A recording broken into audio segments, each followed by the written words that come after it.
Bienvenue à l'Église Jésus-Christ, Roi des Nations, pour ce message de culte du dimanche du 17 août 2025.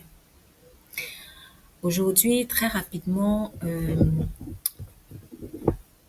ce sera vraiment un message un peu particulier, mais que tout le monde, ou presque tout le monde, a déjà au moins entendu dans sa vie, que vous croyez en Christ ou que vous ne croyez pas en Christ. Je l'intitulerai Enseigne-moi à bien compter mes jours. Enseigne-moi à bien compter mes jours. Alors, c'est tiré d'un passage du psaume 90. Vous savez, le roi David, il aimait bien écrire. Il aimait bien écrire des chants pour Dieu. Et dans un de ses chants, il dit Enseigne-nous à bien compter nos jours, afin que nous appliquions notre cœur à la sagesse. Enseigne-nous à bien compter nos jours, afin que nous appliquions notre cœur à la sagesse. Alors, si vous pouvez, je vous invite à lire le psaume en intégralité, euh, parce que vous allez constater qu'il y a plusieurs passages dans ce psaume où le roi David fait écho à la vie et à la mort.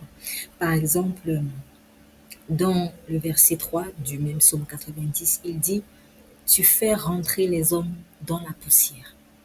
Tu fais rentrer les hommes dans la poussière. Et tu dis Fils de l'homme, retournez, car 1000 ans sont à tes yeux, comme le jour d'hier, quand il n'est plus, et comme une veille de la nuit. Tu les emportes, semblables à un songe qui, le matin, passe comme l'herbe. Elle fleurit le matin et elle passe, on la coupe le soir et elle sèche. Dans la suite, il dit, au verset 10 précisément, les jours de nos années s'élèvent à 70 ans et pour les plus robustes à 80 ans. Je reprends. Les jours de nos années s'élèvent à 70 ans et pour les plus robustes à 80 ans. Voilà. Alors, moi personnellement, c'est un passage qui m'a touchée. C'est un passage qui m'a touchée, qui me touche vraiment beaucoup en ce moment, pour la simple raison que nous sommes vraiment dans les derniers temps. Et il est plus que urgent. Il est plus que urgent de savoir compter ses jours. Ça veut dire quoi, compter ses jours? Tout simplement, quand vous allez lire le passage dans la version parole de vie, par exemple, c'est écrit Notre vie est courte, fais-nous comprendre cela. Voilà, notre vie est courte, fais-nous comprendre cela. Alors notre cœur sera rempli de sagesse. Voilà, notre vie est très courte. Pourquoi est-ce que ça me touche personnellement? Alors, pour deux raisons principales. La première raison, c'est euh, par rapport à une expérience personnelle que j'ai vécue, une expérience de mort imminente que j'ai vécue il y a quelques années et qui avait vraiment été, on va dire, un catalyseur dans ma relation avec Jésus-Christ. Moi, personnellement, je ne souhaite à personne de vivre cela parce que c'est, c'est horrible. En tout cas, moi, comme je l'ai vécu, parce que pour d'autres, c'est pas forcément pareil. Franchement, j'aurais préféré euh, voir des anges, voir Jésus et tout ça quand je suis sortie de mon corps. Mais bon, c'était un peu particulier ce que j'ai vécu. Bon, je l'ai déjà en long et en large expliqué dans un témoignage personnel. Si vous voulez, je mettrai le lien en dessous de la vidéo pour que vous puissiez aller l'écouter. Mais quand je suis sortie de là, quand mon âme est sortie de mon corps et qu'après elle est revenue dans mon corps, en fait, j'ai réalisé que on peut mourir comme ça. Quand je me couchais ce soir-là, je ne savais pas que je pouvais ne pas me réveiller le lendemain. Vraiment. Et qui suis-je en fait pour avoir eu cette grâce-là? En fait, c'est vraiment une grâce parce que je ne suis mieux que personne. Si tu as le souffle de vie aujourd'hui, franchement, Dieu t'a fait miséricorde. Dieu t'a fait miséricorde. Donc, il est très important de réaliser que nos jours sont comptés. Nos jours sont comptés. Ça, c'est la première raison pour laquelle ce passage me touche. La deuxième raison pour laquelle ce passage me touche, alors vraiment, j'ai pas envie de jouer les oiseaux de mauvais augure, mais je suis obligée d'obéir à la voix du Saint-Esprit. Donc, je donne le message tel quel. En fait, c'est parce que cette nuit, j'avoue avoir fait un songe sur une personne que je connais et dont on m'a annoncé la mort. Euh, la personne était décédée. D'ailleurs, en réfléchissant bien, en moins d'une semaine ou en moins de 10 jours, ça fait quand même plusieurs fois, au moins 2 fois ou 3 fois que je rêve de personnes qui partent. Bon, la première personne, je pouvais la voir, donc j'ai pu l'avertir, j'ai pu lui donner, on avertit quelqu'un, oui, j'ai pu l'avertir, j'ai pu lui donner un avertissement de la part de Dieu en lui disant, fais gaffe parce que il y a quelque chose de mauvais qui t'attend. Bien, on a prié ensemble, en tout cas, on a prié ensemble. La personne a été réceptive au message et moi, je suis convaincue que Dieu a fait grâce. Mais vous savez, il y en a qui sont pas forcément réceptifs. Et moi, j'ai vu des personnes partir comme ça. J'ai vu des personnes à qui vraiment un message pareil était donné. Moi-même, j'ai eu à donner ce genre de message quand Dieu me poussait à le faire.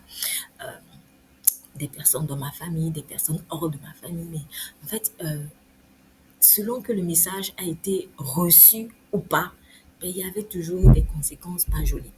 Donc, il y a eu des personnes aussi qui ont fait semblant. Moi, je me souviens d'une personne qui avait fait semblant d'écouter. Oui, oui, vraiment, etc.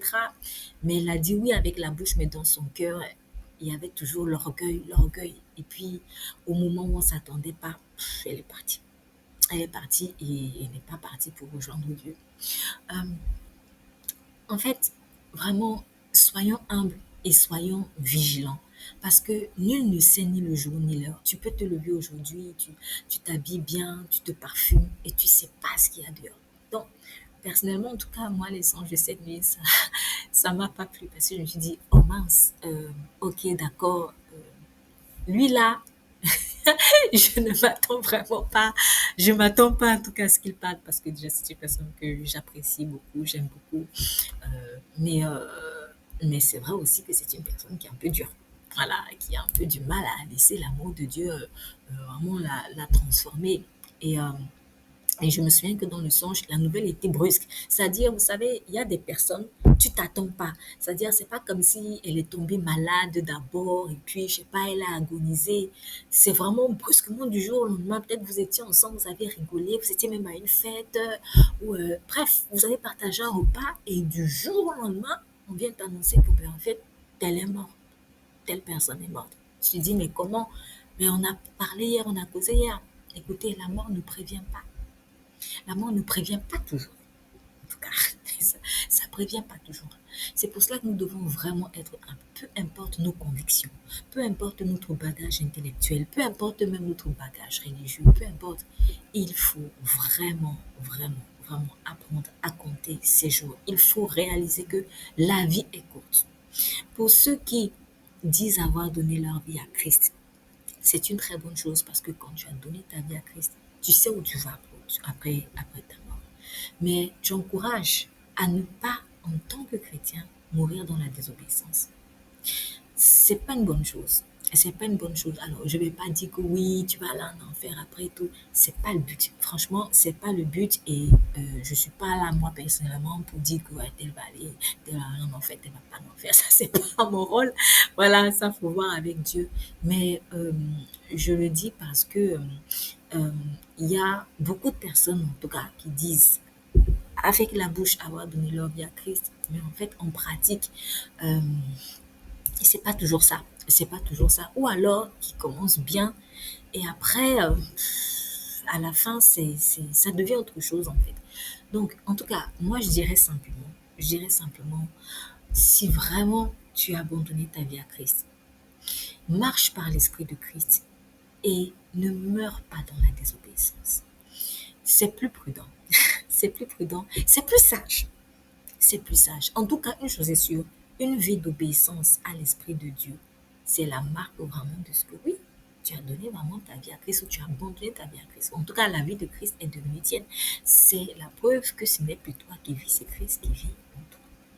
Après, vraiment, ce qui est quand même une bonne nouvelle, c'est que sachez qu'avec Christ, c'est pas compliqué. Si tu as confessé qu'il est ton Seigneur et ton Sauveur, vraiment, c'est tout. C'est terminé. Tu es sauvé. Donc, pour quelqu'un qui est en train d'hésiter aujourd'hui encore, est-ce que c'est Jésus qui est Dieu, est-ce que c'est pas Jésus qui est Dieu, je t'en prie, tu n'as pas tout le temps. Tu n'as pas tout le temps. Tu peux mourir aujourd'hui. Alors, il ne faut pas s'abandonner à Christ parce que tu as peur de la mort. Mais bon, en tout cas, le message qui m'a inspiré aujourd'hui, c'est enseigne-nous à bien compter nos jours. Voilà. Vaut mieux être un peu choqué et se réveiller que se réveiller de sa torpeur, que de rester comme ça et de penser que bah, on a toute la vie alors que peut-être que tu peux mourir dans quelques heures. Voyez, vraiment, que Dieu nous accorde la grâce vraiment de bien compter nos jours parce que on ne sait pas à quel moment on peut quitter cette terre. Pour ceux qui ont donné leur vie à Christ, une fois que tu as accepté Christ comme ton Seigneur, comme ton Sauveur, comme ton Seigneur, il faut vraiment que ta vie lui soit consacrée. C'est-à-dire que ne vis plus en fait pour le travail, juste pour le travail, juste pour fonder une famille, juste pour... Tout ça, c'est très bien. Ce sont de très bonnes choses que Dieu veut pour nous. Et ça fait partie de l'héritage que Christ a pour nous. Parce qu'il est écrit, bien-aimé, je veux que tu prospères à tous égards et sois en bonne santé. Mais quand tu viens calculer Dieu seulement parce que toi, tu veux te marier, ou tu calcules Dieu juste parce que tu veux avoir ton travail et vivre ta vie pépère, est-ce que c'est sain? Est-ce que c'est vraiment sain comme motivation? Et je trouve même que c'est dangereux comme motivation parce que si à un moment donné, en fait, tu te rends compte que tes attentes euh, égoïstes, en fait, ne sont pas satisfaites, tu vas lâcher. Obligé, tu vas lâcher Dieu. Chaque fois que nous allons conserver dans notre cœur des attentes égoïstes, pourquoi je les appelle égoïstes? Parce qu'en fait, on ne regarde que à notre intérêt, mais on ne regarde pas à l'intérêt de Dieu derrière lequel se cache l'intérêt d'une multitude de personnes. Donc, moi, je viens à Christ parce que je veux peut-être juste réussir mes études. Moi, je viens à Christ parce que je veux juste fonder une famille. Moi, je viens à Christ parce que je veux juste la guérison de la santé. Voilà, moi, je veux une bonne santé. Tout ça, c'est bien. Mais c'est pour ça qu'on est né sur Terre. Est-ce que je suis né sur Terre juste pour avoir ma petite vie pépère et puis on s'arrête là? Ce serait quand même très, très dommage. Et est-ce que Jésus-Christ a autant souffert que pour ça? Non, non, non, non, non, non. Je pense que, en tout cas, nos vies ont beaucoup plus de valeur que ça. Ma vie a beaucoup plus de valeur que ça. Ta vie a beaucoup plus de valeur que ça. Et tu dois t'en rendre compte. Ta vie doit être beaucoup plus intéressante. Ta vie ne doit pas juste être là pour ton ego, pour ton image, pour qu'on te voit. Ta vie est là pour vraiment être une offrande à Jésus-Christ. C'est ça vraiment avoir donné sa vie à Christ. Donc, il faut peut-être revoir la définition de avoir donné sa vie à Christ pour ne pas se retrouver mal à l'aise devant lui. Parce que n'oublions pas, il a dit, ce ne sont pas ceux qui m'appelleront, c'est tous ceux qui m'appelleront Seigneur, Seigneur qui seront sauvés. Ce ne sont pas ceux-là. En fait, c'est celui qui aura vraiment fait la volonté de Dieu. Et je précise, pas celui qui croira faire la volonté de Dieu, mais celui qui aura fait vraiment la volonté de Dieu. Parce qu'on se casse souvent le oui, mais moi je crois que c'est ça. Non, tu ne peux pas marcher sur le je crois juste que c'est ça. Alors, après, quand on marche avec le Seigneur, bien sûr que c'est petit à petit que notre vision de sa personne grandit. Mais ça, je veux au moins interpeller à ce niveau, je veux interpeller les personnes qui peut-être choisissent de s'arrêter avec Dieu à un niveau en fait. Là, vous êtes limité et c'est pas bon. C'est pas bon parce que vous vous privez d'une autre portion de grâce qui est même peut-être plus grande que celle que vous pouvez déjà manifester. Et ça pourra à un moment donné créer des frustrations. Avec la frustration, l'amertume, et l'amertume va empoisonner même ce que vous avez déjà reçu en Christ. Vous avez déjà reçu en Christ. Donc, quand on ne travaille pas sa relation avec Dieu, hein, il y a quelqu'un qui a dit travaillez à votre salut, c'est l'apôtre Paul, je pense, travaillez à votre salut. Quand on ne travaille pas vraiment à son salut, on se met en danger de rétrogradation. Et on peut même ne pas voir qu'on est en train de rétrograder. Donc, c'est un message qui est important tant pour celui qui n'est pas encore vraiment en Christ que pour celui en tout cas qui dit être en Christ. Donc, soyons vraiment de véritables disciples. Ne choisissons pas de rester des bébés.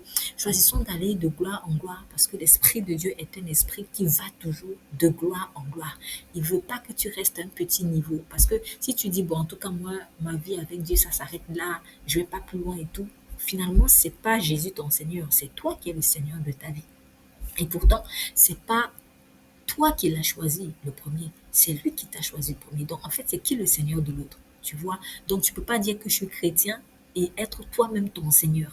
Voilà, ça n'a aucun sens. C'est Jésus ton Seigneur. Donc c'est lui qui doit déterminer même le rythme avec lequel tu dois marcher. C'est lui qui doit déterminer le niveau où tu dois arriver avec. C'est très très important. Et tu peux y arriver parce que ce n'est plus toi qui es censé vivre, c'est lui qui est censé vivre. Et pour qu'il puisse vivre en toi, bien sûr, il faut que tu te laisses faire. Donc, il faut le faire parce que tes jours sont comptés. Je ne sais pas combien de temps en fait tu as sur Terre. Moi-même, je ne sais pas combien de temps j'ai sur Terre. Mais je peux quand même témoigner de ceci. Et ce que quand Dieu me, me dit de faire des choses et que je procrastine, en fait, il me rappelle, il y a du temps que tu es en train de perdre. Et la grâce que j'ai donnée, que je t'ai donnée pour faire cette chose-là maintenant, demain, tu peux ne plus l'avoir. Ah oui, on va être très pratique. Si aujourd'hui, tu as 40 ans, tu as une certaine force, cette force-là, tu peux ne plus l'avoir à 70 ans. Si à 40 ans, je sais pas moi, ou à 25 ans, tu t'es appelé à être un athlète, euh, tu pouvais sauter, je sais pas moi, combien de mètres, ou courir à une certaine vitesse. À 70 ans, ça ne sera plus possible d'un point de vue naturel. Sauf si Dieu t'en donne la force, une force miraculeuse, parce qu'il en est capable. Mais quand c'est quand même Dieu qui t'a instruit d'être athlète, alors que tu avais ces 25 ans-là, et toi, tu te dis, ah, je m'en fous, j'ai encore le temps, j'ai encore le temps, j'ai encore le temps. Alors, tu es en train de jouer avec le feu. Donc, déjà, tu te moques de lui, tu montres que ce n'est pas vraiment ton Seigneur. Et deuxièmement, c'est fou parce que tu te dis que tu as tout ton temps et pourtant tes jours sont comptés, ton corps il prend de l'âge et tu peux ne plus avoir cette force-là. Tu peux ne plus avoir cette même force qu'à tes 25 ans. Donc ce que tu peux faire à 25 ans, profite en fait pour le faire à 25 ans, avec la grâce que Dieu te donne à 25 ans. Voilà. Mais à 70 ans, tu peux ne plus l'avoir. En fait, Dieu a prévu autre chose autre chose à faire pour toi à 70 ans. Ça ne veut pas donc dire qu'à 70 ans, tu es du jour au lendemain inutile. Non, du tout. N'oublions pas d'ailleurs que Abraham avait été appelé, il avait 75 ans. Voilà, le grand patriarche. Il avait 75 ans quand il a reçu l'appel de Dieu pour la première fois. Donc, en fait, tu peux être appelé à n'importe quel âge, mais de grâce. Quand tu as vraiment cette bénédiction d'être appelé, je sais pas, peut-être un peu plus tôt, obéis maintenant. Obéis maintenant. Peut-être que Dieu te demande, je sais pas, d'entreprendre telle formation, telle étude à tel moment. Profite maintenant parce que après, tu peux ne plus avoir cette opportunité pour mille et une raisons. Je n'en sais rien. Mais une chose est sûre, c'est que quand Dieu donne l'instruction, cette instruction-là s'accompagne d'une grâce particulière. Et il faut que tu sois vraiment soumis à l'Esprit de Dieu pour bénéficier de cette grâce particulière pendant cette saison où tu dois obéir. Sinon, tu vas louper la saison. Tu vas louper la saison et c'est la vérité. Et en loupant la saison, eh bien, il y aura des frustrations. Il y aura des frustrations, il y aura l'amertume. Tu vas sentir qu'il y a quelque chose qui te manque. Oh oui, il y a quelque chose qui me manque, je ne sais pas trop quoi, il y a quelque chose qui me manque. En fait, quelque chose qui te manque, c'est quoi? C'est ton esprit qui est en train de réclamer sa destinée spirituelle. Parce qu'on est en trois dimensions. Esprit, âme et corps. Donc ton esprit est en train de réclamer la véritable raison pour laquelle en fait tu es sur terre. Donc, si tu penses que tu as tout ton temps, tu es en train de te faire mal. Et quand tu vas voir peut-être d'autres personnes faire ce que toi, tu es appelé à faire, tu risques même de tomber dans la jalousie. Il y a beaucoup de jalousie, même dans le corps de Christ, à cause de ce genre de choses. Parce que les gens sont frustrés, parce que les gens voient d'autres personnes faire ce qu'ils sont appelés à faire, et puis se rappellent que, ah mince, Dieu m'avait donné cette instruction, mais je ne l'ai pas faite. Parce qu'au début, on se disait, ah bah, Dieu n'a qu'à demander notre personne. Et tu ne mesurais pas l'impact de cela. Et quand maintenant tu évolues et tu sens qu'il te manque quelque chose, en fait, ton esprit est en train de réclamer sa destinée. Là, tu commences à avoir mal, tu deviens frustré, tu commences à parler mal, tu deviens bizarre. Pourquoi? Parce que le plus nous entrons dans les plans que Dieu a préparés d'avance pour nous, le mieux, en fait, notre esprit se porte. L'obéissance c'est une véritable source de joie. Au début, peut-être, ça peut ne pas faire plaisir à la chair, mais à la fin, il y a vraiment une source de joie, une fontaine de joie. Et tu te dis, waouh, mais heureusement j'ai obéi parce que ton esprit te dit merci. Ton esprit, en fait, il est content. Parce que il sent qu'il est dans une adoration.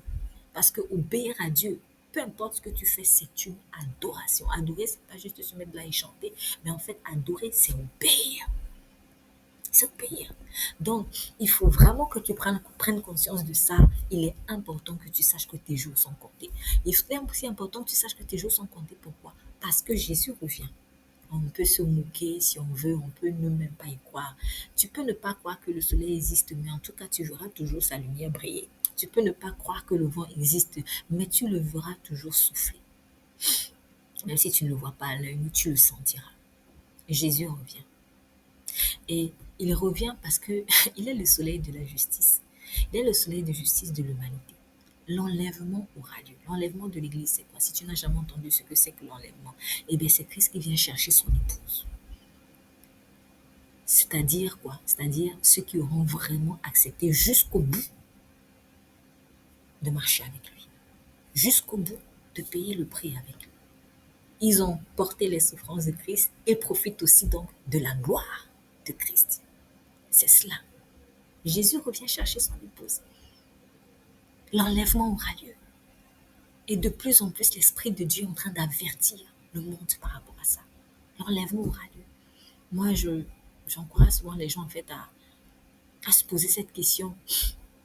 Est-ce que, Seigneur, si tu reviens, je serai vraiment enlevé? Moi, personnellement, je l'ai fait. Il y a quelques temps, je l'ai fait. Il y a quelques temps, je l'ai fait. Il y a quasiment quelques années. En tout cas, la première fois que j'avais entendu parler de l'enlèvement, peu de temps après avoir donné ma vie à Christ, un an, quelque chose comme ça, je lui avais posé la question, Seigneur, si tu viens maintenant, est-ce que je serai enlevé? Il m'avait répondu. Il m'avait dit non. Très, très franchement, il m'a dit non. Et je lui ai demandé pourquoi. Il m'a dit à cause de ton impatience. Bon, ça, c'est mon cas, hein. Moi, je donne un témoignage personnel. C'est mon cas. Je me suis dit, ah, donc je suis impatiente. Ok. J'ai commencé à me renseigner un peu autour de moi, en tout cas de quelques amis chrétiens que j'avais. Bon, le Seigneur m'a dit que je suis impatiente et tout. Et elle me confirme, oui, oui, oui, oui, c'est vrai. Je ne réalisais pas. Je ne réalisais pas. Et je lui ai dit, Seigneur, je te demande pardon pour ça. Allez, on commence le traitement. Voilà.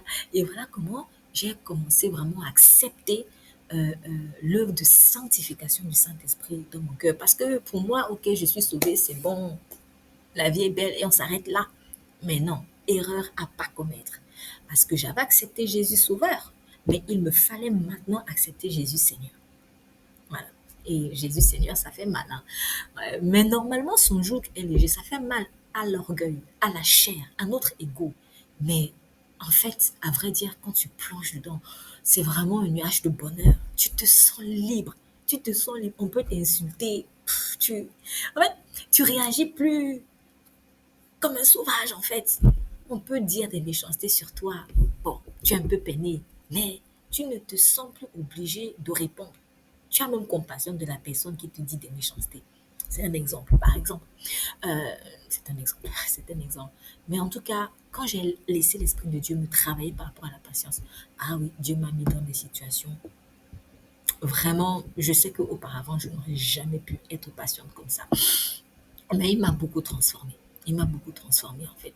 Et depuis lors, ça a énormément changé. Aujourd'hui, quand certaines personnes me disent, ah, bah, franchement, t'es patiente, ou d'autres, ah, bah, tu sais persévérer, je dis, ah, bah, si vous m'aviez connu avant, franchement, vous n'aurez pas aimé, vous n'aurez pas aimé parce que moi, dès qu'on me faisait attendre un peu, allez, je passe à autre chose.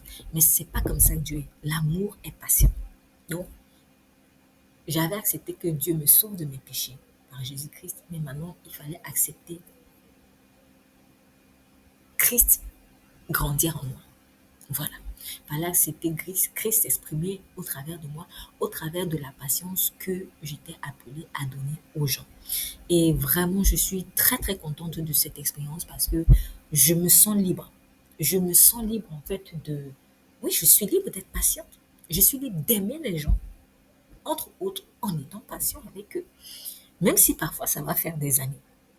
Et pourtant, avant, je n'étais pas capable voilà, de supporter certaines choses. Mais Dieu m'a donné énormément de résilience. Et je prie que ça continue, parce qu'il ne faut pas se dire, OK, ça y est, Dieu m'a donné la résilience, je m'arrête là. Non, non, non. Il faut continuer de travailler cette résilience-là, parce que il est écrit que celui qui est saint se sanctifie encore. Si tu t'arrêtes en cours de route, tu risques même de revenir en arrière. Bon, ça, c'était un exemple d'un témoignage personnel. Je ne sais pas ce dont Dieu peut te convaincre par rapport à ce qui pourrait être un obstacle, en fait, en tout cas pour ton enlèvement. Et je souhaite qu'il n'y en ait, mais pas du tout, mais vraiment, pas du tout. Et aussi l'idée, bien sûr, c'est pas d'être dans une peur, mais voilà, soyons vraiment honnêtes avec Dieu et mettons carte sur table. Seigneur, si tu reviens maintenant, est-ce que je partirai? Si oui, gloire à Dieu. Sinon, Seigneur, qu'est-ce qui pourrait être pour moi un obstacle vraiment à mon envol dans les cieux? Voilà, c'est juste comme ça qu'il faut aborder les choses. Vous voyez, notre relation avec Christ, c'est comme un époux et son épouse. Voilà, quand tu parles avec ton mari, quand tu parles avec ta femme, t'es franc. Voilà, à un moment donné, par exemple, tu vas dire à ton mari, ben, dis-moi, si tu es une femme, écoute, chérie, est-ce qu'il y a quelque chose là, en ce moment qui me déplaît en toi? C'est normal, oui ou non? Bah oui, c'est normal. Pour un homme aussi, il devrait, en tout cas, c'est tout à fait normal de poser cette question à sa femme. Alors, chérie, comment est-ce que je pourrais te faire plaisir? Est-ce qu'il y a quelque chose là, moi, au moment, qui te déplaît? Bon, tu vois aussi, est-ce qu'il y a des choses qui te plaisent, mais il y a des choses qui te déplaisent. C'est normal, en fait, parce que tu dois savoir. Donc, si elle te dit, bon, ça, par exemple, ton impatience me déplaît, ce genre de choses, bon, tu essayes de réviser. Donc, c'est la même chose avec Jésus. Pourquoi est-ce qu'on est offusqué de ce qu'il puisse nous dire que, ben, là, peut-être tu n'es pas prêt ou ça peut être un obstacle. Mais voilà, on n'a pas à être offusqué par rapport à cela. Donc, tout cela, l'enlèvement aussi, est une des choses vraiment qui peut nous arracher de cette terre. Et on doit être conscient de cela. On doit être conscient. Cela va arriver. Cela va arriver. Donc, on n'a pas tout notre temps. Il n'y a plus de temps à perdre. Il n'y a plus de temps à perdre dans les distractions. Il n'y a plus de temps à perdre dans la recherche de sa propre gloire. Il n'y a plus de temps à perdre il n'y a plus de temps à perdre dans la satisfaction de ses propres intérêts. Je vais terminer ce message en donnant l'exemple d'un roi, le roi Akab, dans le livre de 1 roi chapitre 22. Dans le livre de 1 roi chapitre 22, euh, je raconte l'histoire, c'est le roi Akab qui avait envie d'aller faire la guerre au roi de Syrie. Lui, il est le roi d'Israël, donc il voulait aller faire la guerre au roi de Syrie. Et puis, il fait appeler des prophètes. Des prophètes.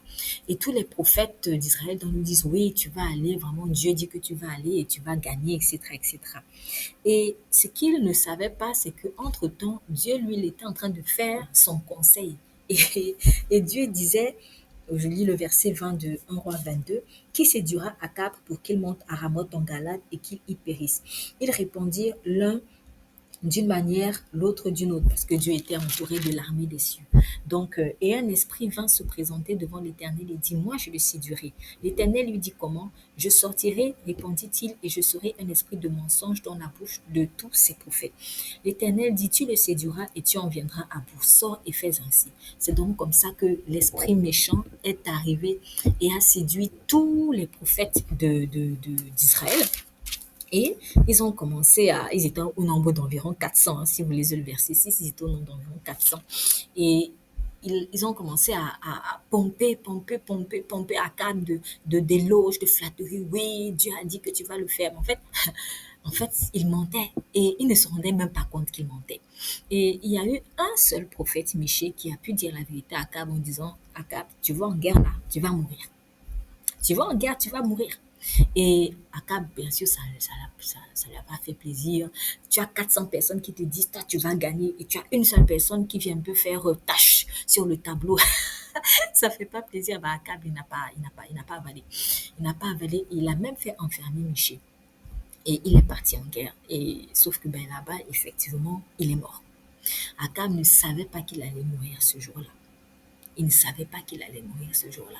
Et il est mort comme ça, par une flèche qui avait été tirée, on dit au hasard. la flèche hasardeuse a tué le grand roi Akab.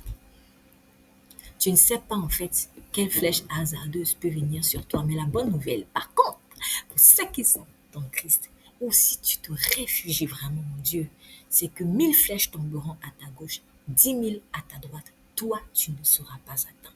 Parce que Dieu protège les siens. Vraiment, hein. Que tu agisses bien ou que tu agisses mal, Dieu nous fait grâce. Franchement, il nous fait grâce parce qu'il nous aime beaucoup. Mais n'abusons pas de cette bonté, n'abusons pas de cette, voilà, de cette grâce vraiment de Dieu et soyons sages. Ne nous disons pas, ah, de toute façon, moi je peux aller où je veux, Dieu va toujours me protéger. Fais très très attention. Parce qu'on parle d'Akab dans 1 roi chapitre 22, mais vous savez, dans le chapitre précédent, euh, Akab avait été protégé par Dieu, par le roi, voilà, il avait été protégé par Dieu contre le roi syrien qui s'en prenait à lui. Et il n'avait même pas consulté Dieu, hein, parce que bon, lui, c'était pas vraiment quelqu'un qui aimait Dieu, quoi. Il n'avait même pas consulté Dieu. Il a été menacé par le roi syrien. Et puis Dieu a vu ça. Dieu a eu compassion quand même d'Akab, comme quoi Dieu aime les gens, même s'ils agissent méchamment, mais Dieu aime les gens. Dieu aime vraiment l'homme. Et Dieu donc a envoyé un prophète pour encourager Akab. Il dit, écoute, il va te faire la guerre, mais moi je vais te donner la victoire. Et c'est ce qui s'est passé. Donc Akab a eu la victoire sur le roi Ben-Hadad de Syrie. Ouais. Et 3 ans plus tard, ce sont encore les mêmes Syriens qui finalement euh, ont la victoire sur Akab et le font même tuer. Celui, celui qui avait été l'ennemi d'Akab, celui vis-à-vis de qui Dieu avait protégé Akab, en tout cas, les mêmes ennemis, les Syriens, qui avaient été vaincus par Dieu pour protéger Akab, sont ceux-là qui ont encore vaincu Akab. Fais attention. Ne sois pas orgueilleux en fait. Ne te dis pas, ouais, de toute façon, il y a 2 ans, il y a 3 ans, Dieu m'a protégé contre telle personne, donc je peux maintenant faire comme je veux. Et bien, ce sont les mêmes Syriens-là, si tu marches dans la désobéissance, si tu persistes dans la désobéissance, ce sont les mêmes Syriens encore qui vont te faire du mal. Donc, en tout cas, la grande leçon ici, c'est que Akab, il avait été averti, mais il n'a pas écouté. Pourquoi? Parce qu'il n'avait pas appris à compter ses jours. Du coup, il n'a pas pu appliquer son cœur à la sagesse. Apprenons à compter nos jours parce que nous n'avons pas tout notre temps. Nous n'avons pas tout notre temps. Si tu savais que soit tu meurs demain ou que Jésus revient demain, quelles seraient les actions que tu poserais aujourd'hui? Quelles seraient les attitudes? Peut-être qu'il y a des personnes que tu pardonnerais plus rapidement. Tu te dirais, bon, écoute, tel, c'est bon, je ne l'en veux plus, etc. Vous voyez, ce genre de choses, il y a peut-être des pardons qui seraient relâchés. Euh, il y a peut-être des mesures qui seraient prises. Il y a peut-être de l'humilité qui viendrait plus rapidement. Tu te diras, mais tiens, l'argent que j'ai amassé là, ça sert à quoi, etc. Bon, euh, par exemple, hein, par exemple, en tout cas, chacun sait peut-être quelles mesures il poserait. Mais dis-toi que, en tout cas, tu n'as pas tout ton temps. T'as pas tout ton temps. Demain, tu peux mourir. Moi, si on m'avait dit un jour que je me coucherais le lendemain, je ne me relèverais plus, j'aurais pas cru. J'aurais pas cru. C'est pour dire que ça peut arriver à tout le monde. Donc, soyons humbles, descendons de nos piédestals, soyons soumis au Saint-Esprit. Autant que faire se peut, vraiment, marchons dans l'amour. Gardons nos cœurs plus que tout parce que pour nous voler, en fait, notre paix avec Dieu, le diable, il va tout faire pour créer des offenses. Des offenses vraiment qu'on va te faire ou des offenses imaginées aussi. C'est-à-dire, on t'a même rien fait, mais tu vas t'imaginer qu'on t'a fait quelque chose. En tout cas, le but, c'est que dans ton cœur, ça ressemble à une offense. Tout ça, c'est pour créer l'amertume et te voler vraiment ta paix, pour te distraire du vrai but de ta vie, pour t'empêcher de compter tes jours, pour t'empêcher d'attendre dans la sérénité l'époux qui revient bientôt. Seigneur, merci beaucoup pour ta parole. Je te prie vraiment que tu nous accordes la grâce de savoir compter nos jours, Père. Que une personne à qui peut-être tu as instruit des choses, tu as mis à chose des cœurs, pardon, tu as mis à cœur des choses, Seigneur, à faire, ou même à ne pas faire, Seigneur, que cette personne puisse se dire, Seigneur, je ne sais même pas quand est-ce que je quitterai cette terre. Je préfère t'obéir. Je préfère consacrer le reste des années qui me restent à vivre sur terre. Je préfère laisser ces années-là à toi. Je préfère marcher dans l'obéissance. Je préfère pardonner. Je préfère être humble. Seigneur, je t'en prie, accorde-nous de réaliser que les temps sont courts. Et non seulement les temps sont courts en général, mais notre temps personnel à nous aussi est court. Et donc, il vaut mieux vraiment s'affairer aux affaires de notre Père céleste. Pas avec l'envie de nous élever nous-mêmes, mais au contraire, l'envie et la disposition de cœur à mourir continuellement à nous afin que toi, tu puisses vivre au travers de nous. Comme quelqu'un, Jean-Baptiste précisément l'a dit, il faut que je diminue afin qu'il croisse. Que ton nom soit béni, c'est au nom de Jésus que nous prions. Amen. Bon dimanche.